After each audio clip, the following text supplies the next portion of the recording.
వెనిజులాపై America దాడి చేసి ఆ దేశ అధ్యక్షుడు నికోలస్ మదురో అతని భార్య సెలియాను అరెస్ట్ చేసి న్యూయార్క్కు తీసుకెళ్లిపోయిన సంగతి తెలిసిందే.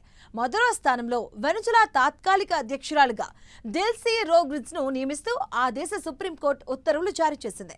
ఆమె వెనిజులా ఉపాధ్యక్షురాలుగా బాధ్యతలు నిర్వర్తించారు. తాజాగా తాత్కాలిక అధ్యక్షురాలుగా బాధ్యతలు స్వీకరించిన ఆమె సత్యసాయిబాబా భక్తురాలు కావడం విశేషం. వెనిజులా ఉపాధ్యక్షురాలు హోదాలో డెల్సీ రోడ్రిగ్స్ పలుసార్లు పుట్టపర్తి ఆశ్రమాన్ని సందర్శించారు.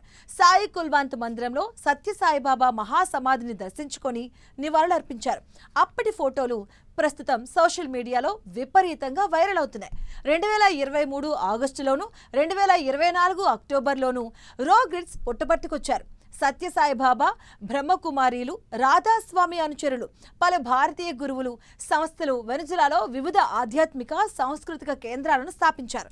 అక్టోబర్ 26, 2024న రోడ్రిగ్స్ పుట్టపర్తి వచ్చినప్పుడు ఆమెతో పాటు భారతదేశంలో వెనిజులా రాయబారి కాపియా గోంజాలెస్ కూడా ఉన్నారు. ఇక ఈ Sathya Sai central trust managing trust RJ Ratnakar Rodrigues కు స్వాగతం పలికి ఆశ్రమం అంతా చూపించారు.